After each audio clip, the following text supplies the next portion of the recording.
This is the latest concerning Cascadia. Geologists are closely monitoring rising magma under Oregon volcanic region.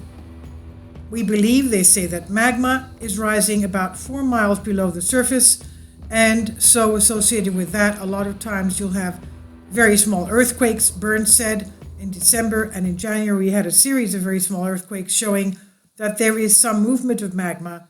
The question is, what type of magma is it going to be and what type of volcano, end quote. Geologists saying things are coming back to life now. Now, we know that most of the Cascadia volcanoes have erupted in the past 200 years, and we have an uptick of Mount St. Helens earthquakes in the past month. I'm just going to PNSN.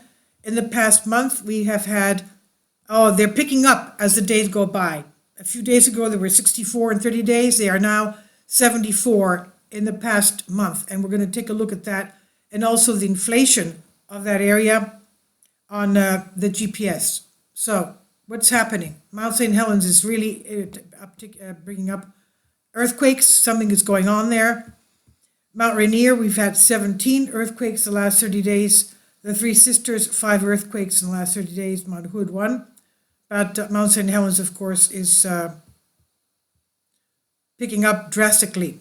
Now, all these are cascade volcanoes. Now, in the USGS hazard notification statement that came out today, Cascade Volcano Observatory announced their scientists have tracked an increased rate of ground uplift in the Three Sisters volcanic region found in the southwest corner of Oregon using satellite radar images and GPS units, and we're going to look at that.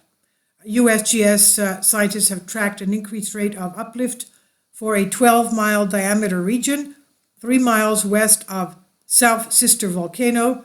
According to USGS, the data suggests the ground rose about 1 inch, that's 2.2 centimeters, from June 20th, 2020 to August 2021.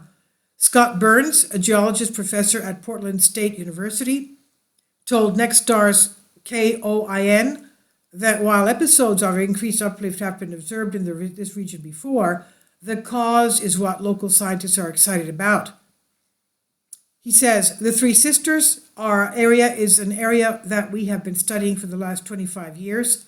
And Burns explains it's very exciting because magma is moving up underneath the volcano.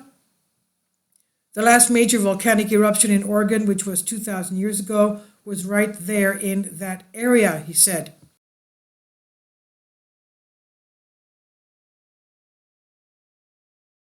Support my Patreon account. The daily posts are 5 videos daily, and they are totally different from what I have on my YouTube channel. Thank you so much for your support and that you find all my content so interesting. You'll find the Patreon account details in the description box.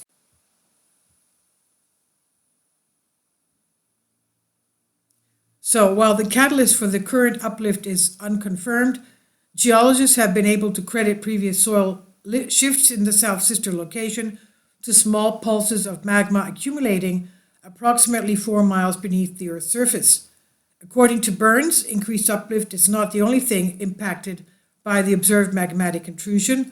He said, we believe that the magma is rising about 4 miles below the surface, and so associated with that, a lot of times you'll have very small earthquakes. In December and in January, we've had a series of very small earthquakes showing that there is some movement of magma. The question is, what type of magma is it going to be and what type of volcano? Now, before the recent increases, the USGS stated the rate of uplift in the South Sister location had reportedly slowed down since scientists first recognized the phenomenon in the mid-1990s.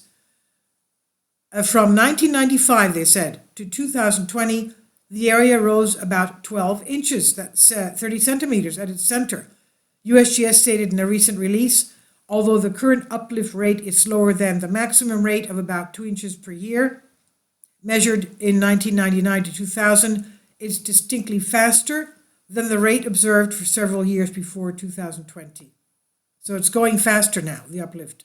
Despite the excitement, USGS and Burns have said that the public is not in any immediate danger. The volcano status is currently listed as green, and there is no sign of an imminent eruption. While any magmatic intrusion could eventually lead to a volcanic eruption, an eruption would likely be preceded by detectable and more vigorous earthquakes, ground movement, that is deformation, and geochemical changes, USGS states.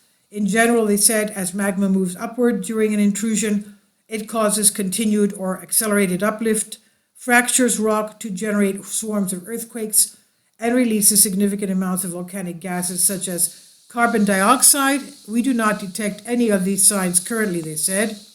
Burns told KOIN, a team of scientists with Cascades Volcano Observatory will continue to closely monitor uplift at the site and will be ready if a threat is detected. They said, if we have great maps for the whole Three Sister area, Burns said, so if the volcano does come back to life, we will know which people are going to have to get out of the way and be prepared for it. He said, the good news is we are prepared for it. We're still at green, but things are coming back to life now. Mother Nature writes her own history book, so it will be interesting to see what she will come up with this time. This is by Joel Jones, WKRN, Bended Reality. Let's take a look at PNSN and Geodesy to see the uplift of this area. Geodesy, but I just want to show you what's happening at Mount St. Helens. This is PSNSN. 74 earthquakes in the past 30 days. You can see that a lot of them have happened in the past few days. Okay, so we've picked up activity, a tremendous amount of activity of earthquakes at the Mount St. Helens volcano. Let's go to our geodesy now to see what's happening there. Mount Hood, Mount Jefferson, and Three Sisters, the area of Mackenzie Ridge. Okay, let's go to, we'll go to Mackenzie Ridge. Three Sisters, South Sister is what we're talking about here. Let's go in a little bit. Okay, South Sister is what we're talking about. Let's go to the, there we go. 1, 2, 3. Okay, let's go. They don't have too many GPS stations, but let's go take this one here to see what the deformation is like. That's not good at all. Okay, it's increasing. It's going southwest. It's going southwest, and it's inflating, as we can see. Let's take another one now. Let's take this one here, just south, even more south. Again, it's increasing, going southwest, inflating. And let's take this one. Okay, again, it's going southwest, and this is pretty steady. But let's take one here towards the north. Okay, that's a better one. It's going southwest, and that's again inflating. And let's take one here to the east, right here. Sorry, that's my pressure cooking off. Okay, that's not inflating, but it's going southwest. And let's go to our area of, let's go to Mount Jefferson. They don't have one there. Well, let's take this one. Southwest, that's not too bad. And let's go to Mount Hood. Mount Hood has a lot more GPS stations around it. That's a beautiful image of that. Mount Hood is all over the place. All over the place. Let's take this one. That's all over the place too. Mount Hood has very erratic activity, as you can see. Another Cascade volcano. Look at this. Very strange activity. It's dancing. It's rocking and rolling. Well, that's better. Southwest, and that's seasonal. So this is what they were talking about with the Three Sisters. Okay, let's go back a little bit more. And where are we? Mount Hood, Mount Jefferson, and the Three Sisters. There they are. Okay? So this is the volcano that they're talking about. All of you in that area, please be careful, and also on the West Coast, please be careful. Please leave your comments, and thank you for your support.